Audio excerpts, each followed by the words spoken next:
Assalamualaikum warahmatullahi wabarakatuh. Sahabat Tukiem. Di sebuah desa yang terlupakan, seorang kakek miskin yang tak dikenal siap menjalani hari-harinya yang sepi. Namun, pada suatu pagi yang biasa, kakek Marno merasa sakit di dada.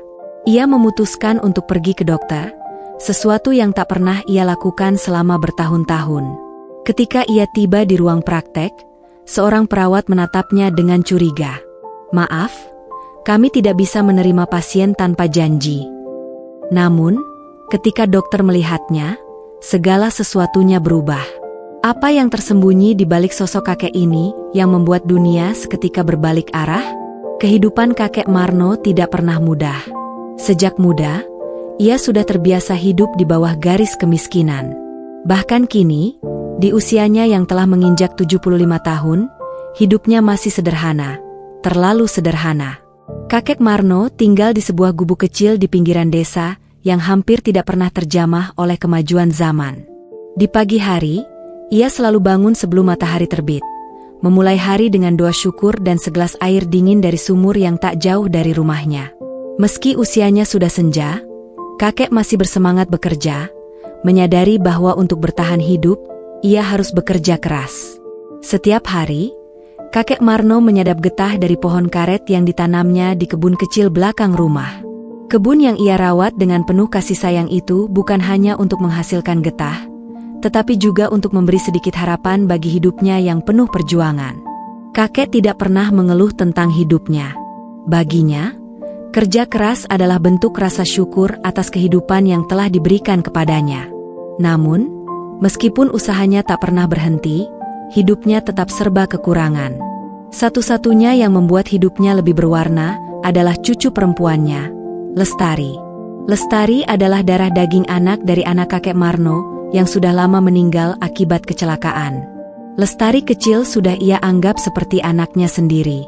Sejak Lestari berusia 5 tahun, kakek Marno merawatnya dengan sepenuh hati. Walau hidup mereka miskin, kakek selalu berusaha memberi yang terbaik untuk cucunya. Ia menyekolahkan Lestari dengan apa adanya, mengajak Lestari bermain di bawah pohon karet, menceritakan dongeng-dongeng dari masa kecilnya, dan memberi contoh bagaimana hidup dengan rendah hati. Namun, belakangan ini, kakek Marno merasa tubuhnya mulai melemah. Sakit yang tak kunjung sembuh membuatnya semakin terbaring lemas setiap harinya. Pekerjaan di kebun mulai terasa semakin berat. Meskipun ia sudah sering mengeluh pada Lestari tentang rasa sakitnya, cucunya selalu berusaha menenangkan. "Kakek, sabar ya. Jangan terlalu keras bekerja. Nanti Lestari bantu kakek," kata Lestari sambil memegang tangan kakeknya. Namun, kakek Marno tahu, ia tak bisa terus mengandalkan cucunya yang masih kecil itu. Suatu pagi, kakek Marno memutuskan untuk pergi ke kota, untuk mencari pengobatan. Ia merasa, sudah saatnya ia pergi ke dokter. Sakit di dada yang datang semakin sering membuatnya khawatir. Selain itu, tubuhnya yang semakin lemah membuatnya merasa tak mampu lagi bekerja seperti dulu. Dalam hatinya, ia berharap bisa sembuh dan terus bisa merawat Lestari. Dengan hanya membawa uang seadanya yang terkumpul dari hasil kerja kerasnya, kakek Marno berangkat menuju rumah sakit terdekat di kota. Perjalanan itu cukup jauh dan melelahkan bagi tubuh tua kakek Marno. Namun, tekadnya untuk sembuh lebih besar dari segala keletihan yang dirasakannya. "Saya harus sembuh, agar bisa melihat Lestari tumbuh besar dan bahagia," gumamnya dalam hati. Ketika kakek Marno tiba di rumah sakit, ia merasa cemas. Rumah sakit yang besar dan megah itu sangat berbeda dengan kehidupan sederhana yang ia jalani di desa. Tetapi ia tetap melangkah dengan keyakinan, berharap dokter di rumah sakit ini bisa memberikan bantuan yang ia butuhkan. Saat memasuki ruang pendaftaran, ia melihat beberapa orang dengan penampilan yang jauh lebih baik dari dirinya. Rasa malu sempat muncul di hatinya, tetapi ia berusaha untuk menepisnya. "Apapun yang terjadi, aku harus tetap berusaha," pikirnya. Setelah beberapa menit menunggu, akhirnya namanya dipanggil. Dengan langkah yang pelan namun pasti, kakek Marno menuju ruang praktek dokter. Ketika ia memasuki ruang dokter, ia langsung disambut oleh seorang dokter muda yang tampaknya sedang sibuk memeriksa berkas-berkas pasien lainnya. "Selamat pagi, Dok," sapa kakek Marno, meskipun suaranya terdengar agak bergetar. Dokter muda itu, yang bernama Dokter Ardi, mengangkat wajahnya sejenak dan menatap kakek Marno dengan tatapan agak ragu. "Ada yang bisa saya bantu, Pak?" tanya Dokter Ardi, sambil melirik pakaian lusuh kakek Marno. Kakek Marno menjelaskan keluhan sakit yang ia rasakan. Sakit di dadanya yang semakin parah, dan tubuhnya yang terasa lemah. Ia berharap bisa mendapatkan pengobatan segera. Namun, saat dokter muda itu mendengarkan keluhannya, ia tampak agak tidak sabar. "Maaf Pak, tapi kami lebih fokus pada pasien dengan kondisi yang lebih serius dan memerlukan penanganan segera. Anda mungkin bisa mencoba datang lagi dengan surat rujukan dari puskesmas terdekat," jawab Dokter Ardi, dengan nada yang kurang bersahabat. Kakek Marno merasa hatiannya teriris. Uang yang ia bawa hanya cukup untuk 1 kali pemeriksaan, dan ia tak mungkin kembali lagi ke rumah sakit. "Dok, saya sudah datang jauh-jauh. Saya benar-benar membutuhkan pertolongan. Tolonglah," kata kakek Marno dengan suara yang hampir tak terdengar. Namun, Dokter Ardi hanya mengangkat bahu dan menyarankan kakek Marno untuk mencari pengobatan lain. "Saya rasa itu lebih baik," katanya sambil kembali duduk di meja kerjanya. Dengan hati yang berat, kakek Marno meninggalkan ruang praktek itu. Ketika melangkah keluar, perasaan kecewa dan terluka menyelubungi dirinya. Ia merasa seperti orang yang tak dihargai. Namun, ia tetap menguatkan hatinya. Untuk Lestari, ia harus terus berjuang. Tetapi, kejadian ini belum berakhir. Sesuatu yang tak terduga akan terjadi, yang akan mengubah takdir kakek Marno dan membuka mata Dokter Ardi akan siapa sebenarnya kakek itu. Kakek Marno melangkah keluar dari rumah sakit dengan perasaan campur aduk. Langkahnya berat, namun hatinya lebih berat lagi. Sepertinya, harapannya untuk sembuh harus dipendam lebih lama lagi. Ia menoleh ke kiri dan ke kanan, seolah mencari jalan keluar yang tidak bisa ia temukan. Di luar rumah sakit, dunia terasa begitu asing bagi seorang pria tua sepertinya dirinya. Mobil-mobil mewah melintas begitu cepat, seolah mengabaikan keberadaan orang-orang seperti dirinya. Kakek Marno berjalan perlahan menyusuri trotoar, berharap bisa menemukan angkutan yang bisa membawanya kembali ke desa. Namun, langkahnya terhenti ketika ia mendengar suara seseorang memanggil namanya. "Kakek Marno?" Kakek Marno menoleh dan melihat seorang pria muda berjas rapi, dengan wajah familiar. Matanya agak terbelalak sejenak. "Kamu siapa?" tanya kakek Marno, kebingungannya jelas terlihat. Pria muda itu tersenyum, kemudian berjalan mendekat. "Kakek Marno, ingat saya? Saya Andi, cucu dari teman baik kakek waktu di desa dulu."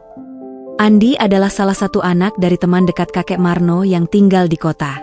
Ia sering berkunjung ke rumah kakek Marno saat masih kecil. Namun setelah keluarganya pindah ke kota, mereka kehilangan kontak. Kakek Marno menatapnya lebih seksama. "Oh, Andi, anaknya Pak Yanto," ujarnya, akhirnya mengingat siapa Andi. "Wah, sudah besar sekarang." Andi tertawa kecil. "Iya, kakek.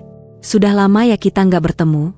Saya dengar kakek sakit, jadi saya datang untuk menjenguk.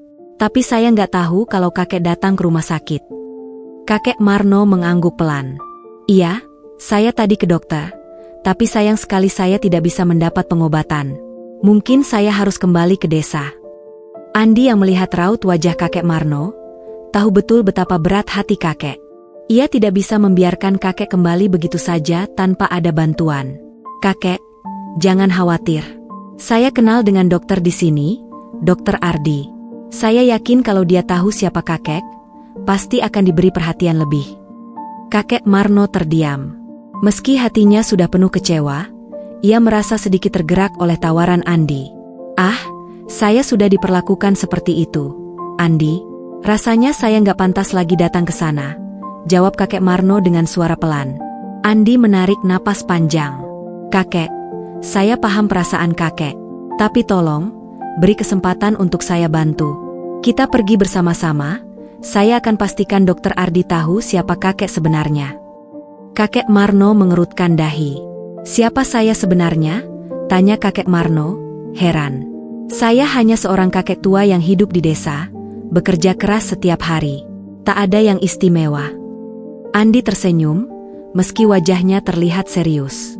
Justru itu, kakek.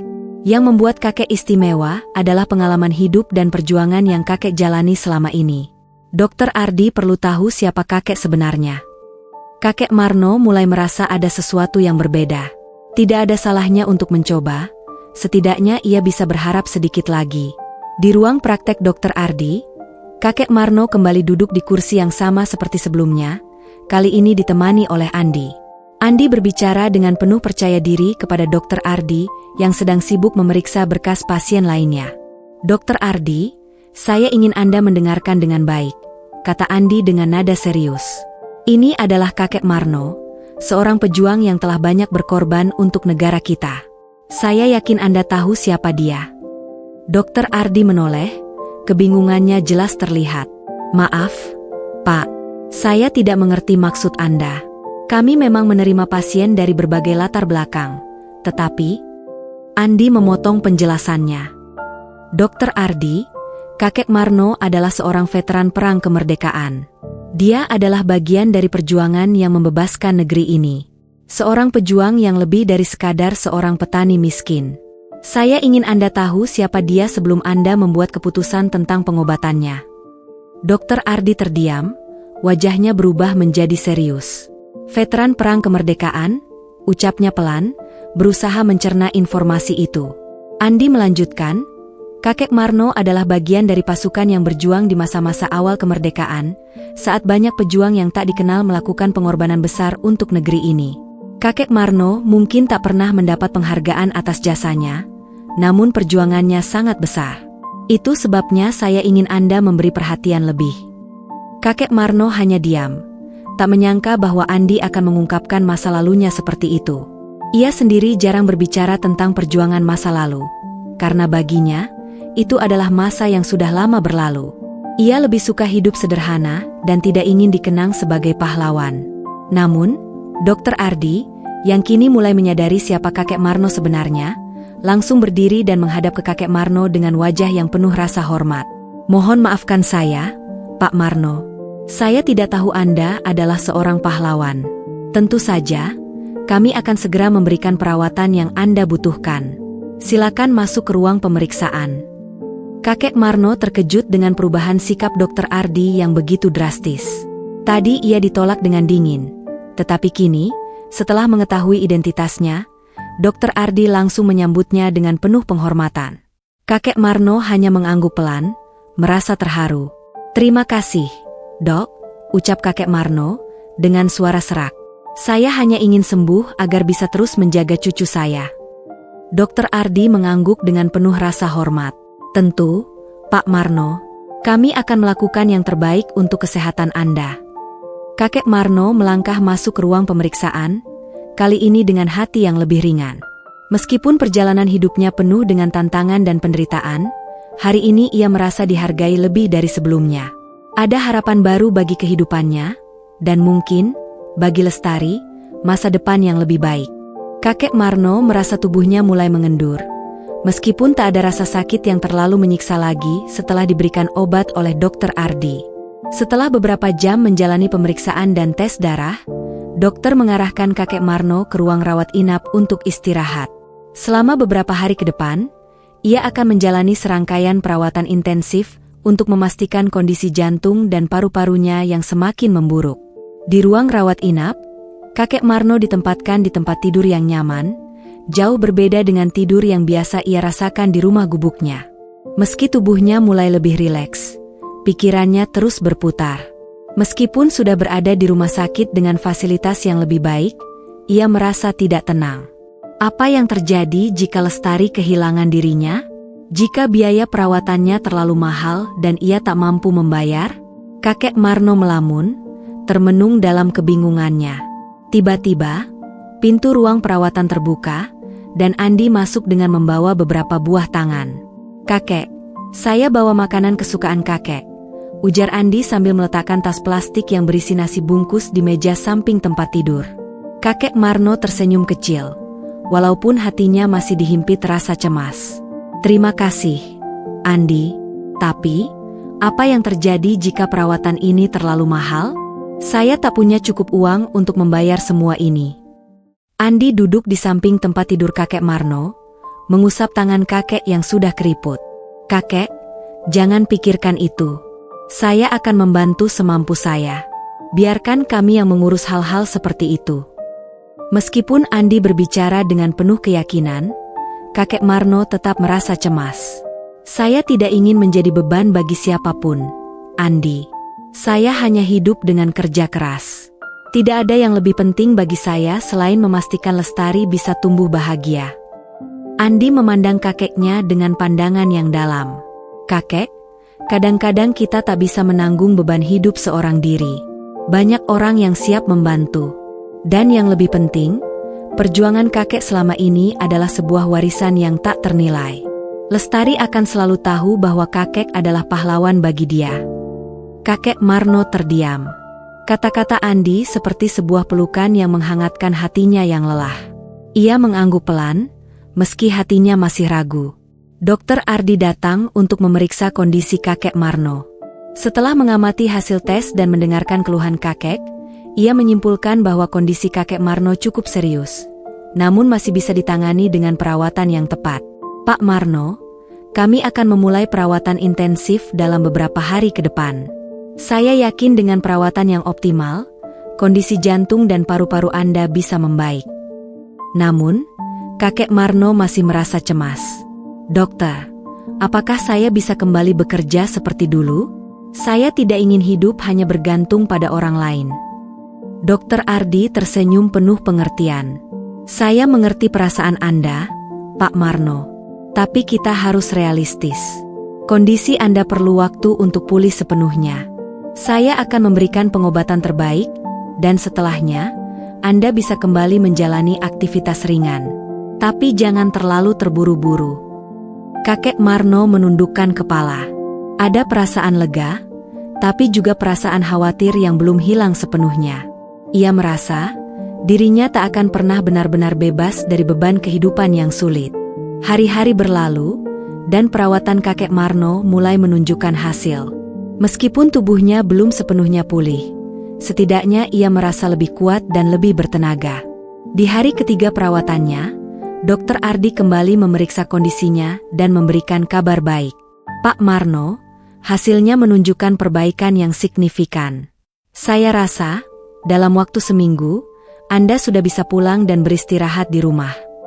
Andi yang selalu setia menemani kakek Marno selama masa perawatan, tersenyum lebar mendengar kabar tersebut. Lihat, kakek, Anda sudah mulai membaik. Ini semua berkat semangat Anda yang luar biasa. Kakek Marno tersenyum, meskipun senyum itu tidak sepenuhnya cerah. Ia merasa bersyukur, tetapi tetap khawatir tentang masa depan. Saya terima kasih atas bantuan Andi dan Dokter Ardi. Tapi, bagaimana dengan biaya perawatan saya? Saya tidak bisa meninggalkan utang. Dokter Ardi menatap kakek Marno dengan tatapan lembut. Pak Marno, jangan khawatir tentang itu. Kami sudah mengurus semua biaya perawatan Anda. Semua biaya rumah sakit ditanggung oleh sumbangan dari para dermawan yang menghargai jasa-jasa Anda selama ini. Anda tidak perlu membayar apa-apa. Kakek Marno terkejut. Apa? Sumbangan? Tapi saya tak tahu siapa yang akan mau menyumbang untuk saya. Andi menjelaskan dengan penuh keyakinan, itulah keajaiban, kakek. Setelah Anda masuk rumah sakit ini, banyak orang yang tergerak oleh kisah hidup Anda. Banyak orang yang mengenal perjuangan Anda sebagai pejuang kemerdekaan. Mereka semua ingin membantu kakek.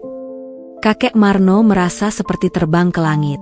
Air mata perlahan menggenang di matanya. Ia tak pernah menyangka ada orang yang begitu peduli dan menghargai pengorbanan masa lalunya. Saya benar-benar terharu. Saya tidak tahu harus berkata apa. Dokter Ardi menepuk bahu kakek Marno dengan lembut. Pak Marno, Anda tidak perlu mengucapkan apa-apa. Ini adalah bentuk penghormatan dari kami semua. Kakek Marno akhirnya pulang ke rumah setelah seminggu menjalani perawatan. Ia kembali ke gubuk kecilnya dengan tubuh yang lebih segar, meski masih harus menjaga kondisi kesehatannya. Lestari, cucu tercintanya, menyambut dengan pelukan hangat di depan pintu. Kakek, kamu sudah pulang."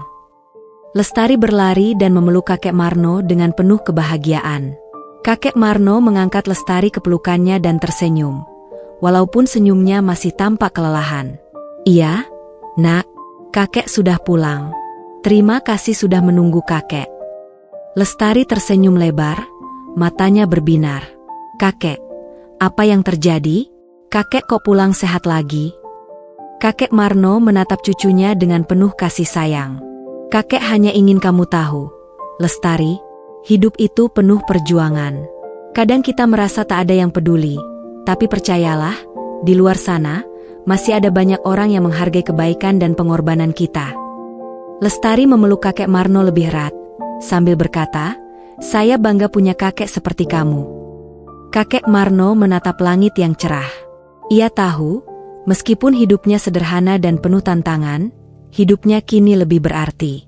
Bukan karena ia seorang pahlawan yang dikenal oleh banyak orang, tetapi karena ia bisa memberikan cinta dan kasih sayang kepada orang yang ia cintai.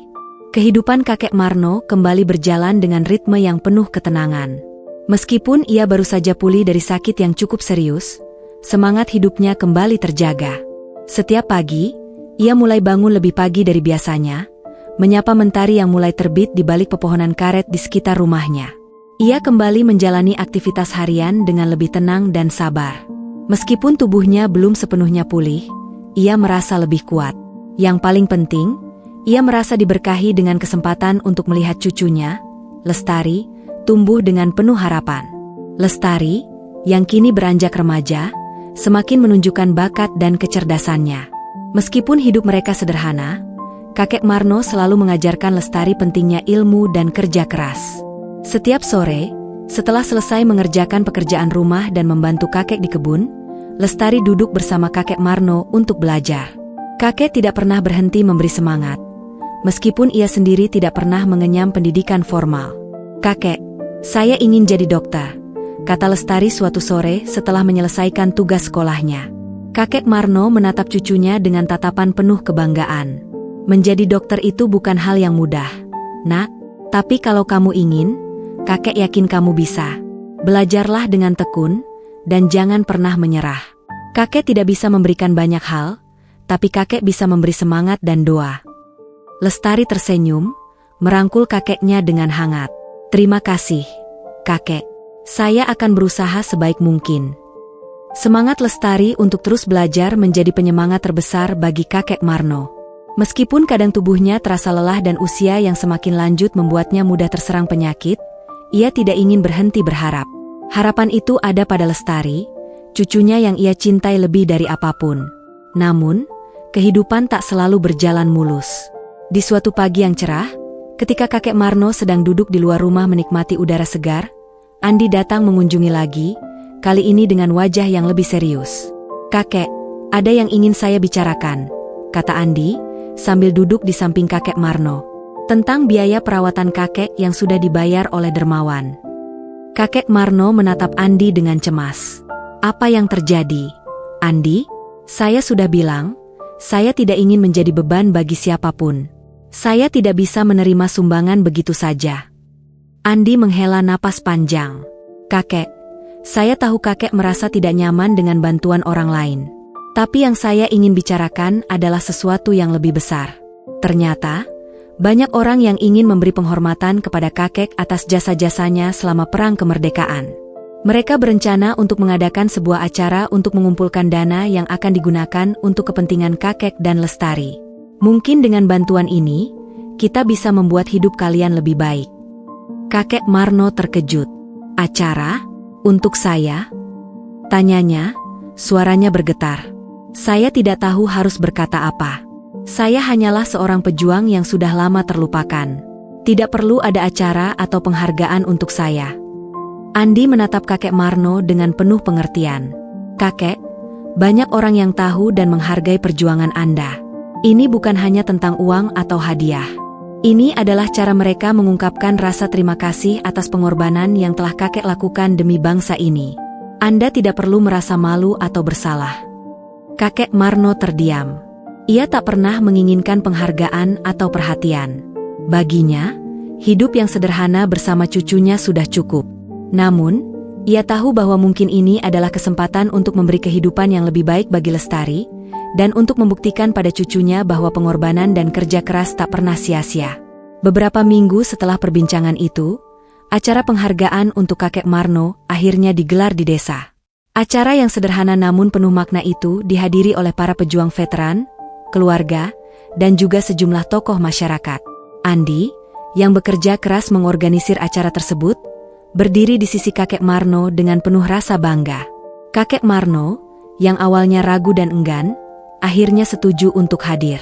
Ia merasa tidak pantas menjadi pusat perhatian, tetapi setelah mendengar semangat yang diberikan Andi dan para dermawan, ia tahu ini adalah kesempatan untuk memberikan Lestari kehidupan yang lebih baik.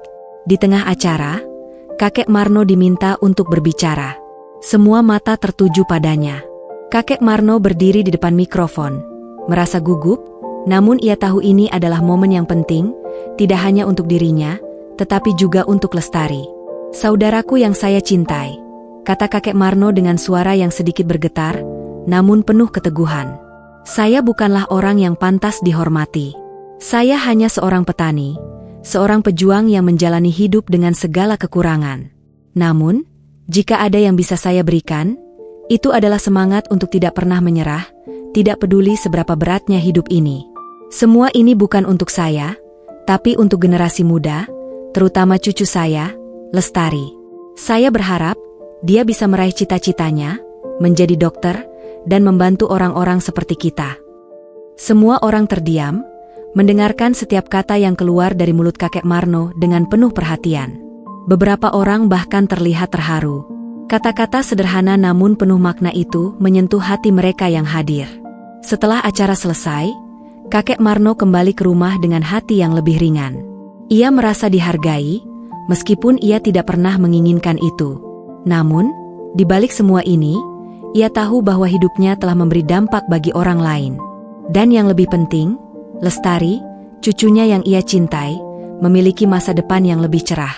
Lestari yang mendengarkan ucapan kakeknya di acara itu, merasa terinspirasi dan semakin bersemangat untuk mewujudkan impiannya menjadi seorang dokter. "Terima kasih, kakek.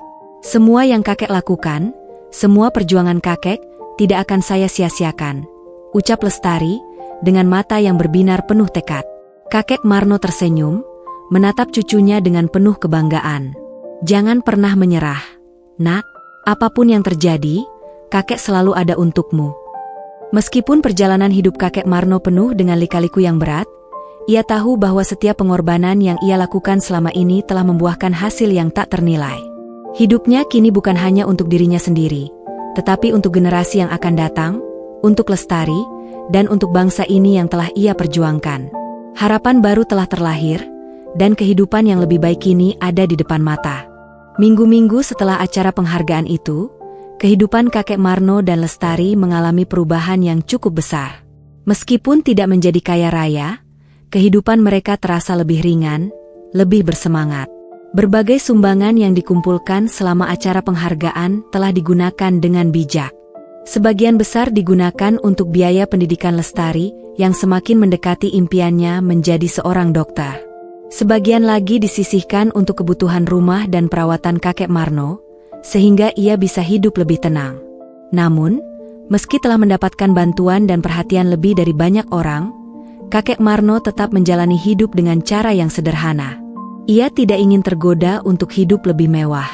Baginya, kebahagiaan itu terletak pada kesederhanaan dan ketulusan, bukan pada harta benda. Lestari yang kini semakin giat belajar, semakin merasa terbantu dengan kondisi yang lebih baik. Dulu, ia harus belajar dalam kondisi serba terbatas, dengan buku yang hanya itu-itu saja, dan ruang belajar yang sempit. Sekarang, ia bisa belajar dengan lebih nyaman, memiliki akses ke buku-buku yang lebih lengkap, dan bahkan beberapa guru privat yang datang membantu setelah mendengar cerita tentang perjuangannya. Setiap malam, setelah menyelesaikan pekerjaan rumah dan membantu kakek Marno, Lestari duduk di meja belajarnya, membaca buku tebal tentang kedokteran. Cita-citanya yang sejak dulu ingin menjadi dokter semakin menguat. Setiap kali ia merasa lelah atau putus asa, ia teringat kata-kata kakek Marno, "Jangan pernah menyerah, nak. Apapun yang terjadi, kakek selalu ada untukmu." Dan itu menjadi penyemangat terbesarnya. Namun, hidup selalu penuh dengan ujian. Suatu hari, setelah Lestari kembali dari sekolah, ia menemukan kakek Marno duduk termenung di kursi depan rumah. Matanya kosong, seolah tidak melihat apa-apa. Lestari mendekat, merasa khawatir. "Kakek, ada apa? Kenapa duduk di sini sendirian?" tanya Lestari dengan suara lembut, duduk di samping kakek Marno. Kakek Marno menghela napas panjang. "Ah, nak, kakek cuma merasa lelah. Bukan tubuh, tapi hati ini. Terkadang kakek merasa hidup ini semakin sulit, terutama dengan penyakit yang tidak kunjung sembuh. Kakek tidak ingin kamu terbebani oleh semua ini." Lestari menggenggam tangan kakeknya. "Kakek, jangan berpikir seperti itu. Saya selalu ingin berada di sini bersama kakek. Kita akan hadapi ini bersama-sama." Kakek Marno menatap Lestari dengan mata yang penuh kasih sayang. "Kakek hanya takut kalau kamu harus menanggung semua beban hidup setelah kakek tiada. Kakek tahu kamu punya potensi besar, nak, tapi dunia ini tidak mudah."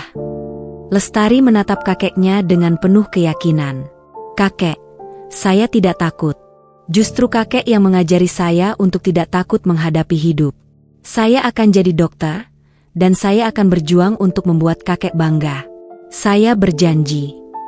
Kakek Marno terdiam, air mata menggenang di matanya. Ia merasa sangat tersentuh oleh kata-kata Lestari. Kakek tidak tahu harus berkata apa. "Nak, kakek bangga punya cucu sepertimu." Hari itu, Lestari kembali merasa yakin bahwa apapun yang terjadi, ia akan terus mengejar impian, dan takkan pernah meninggalkan kakeknya. Ia tahu bahwa kakek Marno adalah alasan di balik semua tekadnya. Kakek yang telah mengajarkan makna sejati dari perjuangan, kasih sayang, dan ketulusan. Namun, hidup seringkali datang dengan tantangan yang lebih besar. Beberapa bulan setelah itu, kondisi kesehatan kakek Marno kembali memburuk.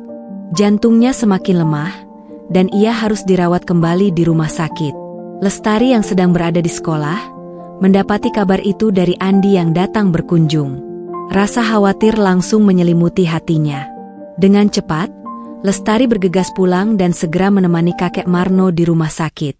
Di ruang rawat inap, kakek Marno terbaring lemah, tetapi wajahnya tetap menunjukkan senyum penuh kasih ketika Lestari datang. "Kakek, kenapa tidak bilang kalau sakit lagi?" tanya Lestari, sambil memegang tangan kakek Marno dengan cemas. Kakek Marno tersenyum lemah. "Ah, nak, kakek tidak ingin kamu khawatir. Kakek hanya ingin kamu fokus pada pendidikanmu. Ini adalah waktumu untuk mengejar impian." Lestari menunduk, air mata mulai menetes tanpa bisa ia tahan. "Tapi saya tidak bisa hidup tanpa kakek.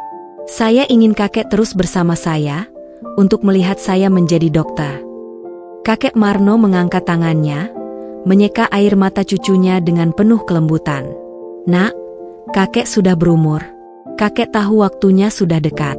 Tapi percayalah, kakek akan selalu ada dalam doamu. Perjuangan hidupmu adalah warisan terbesarku." Lestari menggenggam tangan kakek Marno erat, mencoba menahan tangis. Ia merasa hancur, tetapi juga merasa bangga, karena ia tahu apa yang kakek Marno katakan adalah kebenaran. Kakek Marno bukan hanya seorang pejuang kemerdekaan, tetapi juga seorang pejuang hidup yang tanpa lelah memberi cinta, harapan, dan kekuatan kepada generasi berikutnya. Dalam beberapa hari berikutnya, kondisi kakek Marno semakin memburuk. Dokter mengatakan bahwa tidak banyak yang bisa dilakukan lagi. Namun, kakek Marno tetap tenang, dengan senyum yang tak pernah pudar. Ia tahu bahwa ia sudah memberikan segala yang bisa ia beri, kasih sayang yang tak ternilai harganya. Lestari duduk di samping tempat tidur kakek Marno, memegang tangannya dengan erat. "Kakek, saya janji akan terus berjuang. Saya akan jadi dokter dan membantu orang yang membutuhkan, seperti kakek mengajarkan saya." Kakek Marno membuka mata untuk terakhir kalinya, menatap cucunya dengan penuh cinta. "Jangan pernah menyerah, nak, kakek percaya padamu." Dengan satu tarikan napas terakhir, kakek Marno menutup mata. Senyum yang selalu menghiasi wajahnya tetap ada, seolah mengatakan bahwa perjuangannya telah selesai, dan kini tugas Lestari lah untuk melanjutkan mimpinya. Kehilangan kakek Marno adalah luka yang tak akan pernah sembuh sepenuhnya di hati Lestari. Walaupun air mata sudah banyak mengalir, rasa rindu dan kekosongan itu tetap mengendap dalam sanubarinya. Namun, ia tahu bahwa kakek Marno telah memberikan segala yang dia butuhkan, semangat, keyakinan, dan warisan tak ternilai berupa nilai-nilai kehidupan yang akan terus hidup dalam dirinya. Pemakaman kakek Marno berlangsung dengan hikmat. Seluruh desa datang untuk memberikan penghormatan terakhir pada pejuang kemerdekaan yang telah lama terlupakan oleh sejarah, namun tak pernah kehilangan semangat dalam hidupnya. Di antara banyaknya orang yang mengucapkan belasungkawa, Lestari berdiri tegak, menatap makam kakeknya dengan penuh tekad. "Kakek, saya akan membuatmu bangga. Saya akan mewujudkan mimpi kita berdua. Saya akan menjadi dokter," bisiknya pelan, meskipun suaranya hampir tenggelam oleh isak tangis orang-orang yang turut berduka. Setelah pemakaman, Lestari kembali ke rumah kecilnya, rumah yang kini terasa lebih sepi tanpa kehadiran kakek Marno.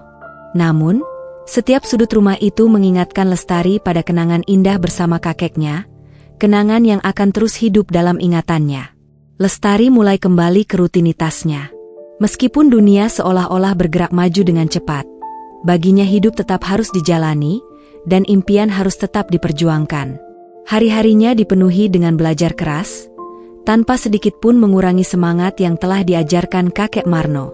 Satu-satunya hal yang ia inginkan adalah membuat hidupnya berarti, bukan hanya untuk dirinya, tetapi juga untuk kakek Marno yang telah memberikan segalanya. Tahun demi tahun berlalu, dan Lestari akhirnya berhasil masuk ke Fakultas Kedokteran, sebuah pencapaian yang bahkan ia sendiri sempat ragu akan tercapai. Perjuangan panjang, waktu yang sulit, dan pengorbanan yang harus ia jalani untuk sampai pada titik ini tidaklah mudah. Namun, dalam setiap langkahnya, Lestari selalu merasa ada kakek Marno di sisinya, memberi kekuatan dan semangat dalam setiap detik perjuangan. Lestari seringkali mengingat petuah kakek Marno yang tidak hanya menjadi dorongan semangat, tetapi juga pedoman hidup. "Jangan pernah menyerah, nak. Semua yang baik memerlukan perjuangan yang keras." Di suatu sore yang cerah, setelah selesai ujian besar yang sangat menegangkan, Lestari berjalan keluar dari ruang kuliah dengan langkah yang lebih ringan. Ia meraih ponselnya dan membuka pesan singkat yang baru saja masuk dari Andi, yang kini menjadi seperti keluarganya sendiri. "Lestari, kamu sudah membuktikan semuanya. Kakek pasti sangat bangga. Teruskan perjuanganmu. Kami semua mendukungmu." Lestari tersenyum, namun air mata segera menggenang di pelupuk matanya.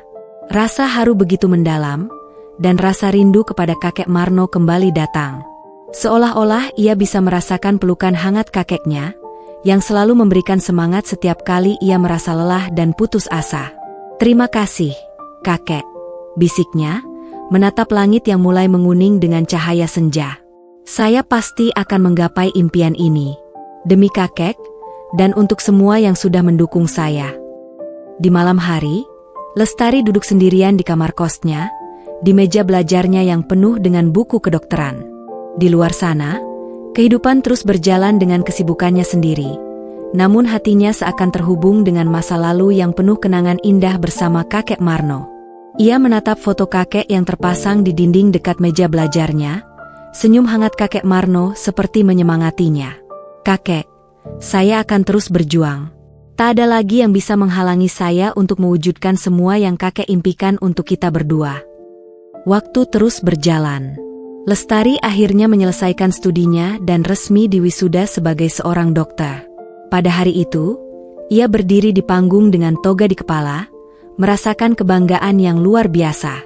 Namun, kebanggaan itu tidak lengkap tanpa kehadiran kakek Marno, orang yang selama ini menjadi pendorong terbesar dalam hidupnya.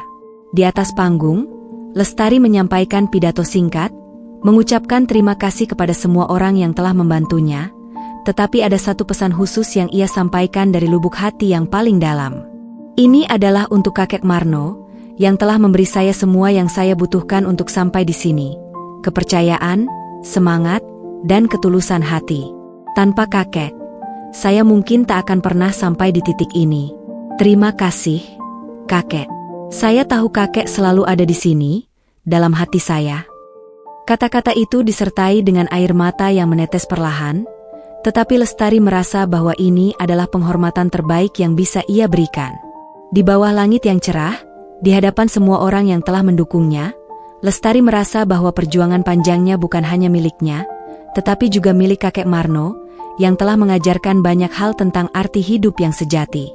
Setelah lulus, Lestari kembali ke desa kecil tempat ia dibesarkan. Ia membuka praktek dokter di sana, menyapa setiap pasien dengan senyuman tulus dan penuh perhatian. Selama bertahun-tahun, Lestari membantu banyak orang di desanya, baik dalam hal kesehatan maupun pendidikan. Ia menjadi contoh bagi banyak orang, bahwa dengan kerja keras dan keyakinan, impian itu bisa menjadi kenyataan, meskipun jalan yang harus ditempuh penuh tantangan. Dan setiap kali Lestari merasa lelah, setiap kali ia merasa ragu, ia selalu mengingat kata-kata terakhir kakek Marno yang masih terpatri kuat dalam hatinya, "Jangan pernah menyerah, nak. Semua yang baik memerlukan perjuangan yang keras." Di suatu pagi, ketika Lestari sedang berjalan pulang setelah berkunjung ke rumah pasien, ia berhenti di pemakaman desa. Di sana, di antara pepohonan yang hijau, terdapat makam sederhana kakek Marno. Lestari berdiri sejenak di hadapannya, menundukkan kepala dalam hening. "Terima kasih, kakek. Semua ini untukmu," katanya pelan, sembari menatap langit yang biru. "Saya sudah menjadi dokter, kakek, dan saya akan terus berjuang untuk membantu orang lain, seperti yang kakek ajarkan." Dan meskipun kakek Marno telah pergi, Lestari tahu bahwa semangat kakek akan terus hidup dalam dirinya. Setiap langkah, setiap keputusan, setiap hari yang ia jalani, adalah bukti nyata dari perjuangan hidup yang telah diwariskan oleh seorang kakek yang penuh kasih sayang dan pengorbanan. Jika kamu merasa terinspirasi oleh kisah ini, jangan lupa untuk like, komen, dan subscribe untuk terus mendapatkan cerita-cerita inspiratif lainnya. Setiap cerita memiliki pelajaran berharga yang bisa menjadi pendorong semangat dalam hidup kita. Bagikan juga cerita ini kepada orang yang kamu sayangi, agar mereka bisa merasakan manfaat dari perjuangan dan kasih sayang yang tulus. Mari kita terus berbagi kebaikan dan saling mendukung dalam perjalanan hidup ini.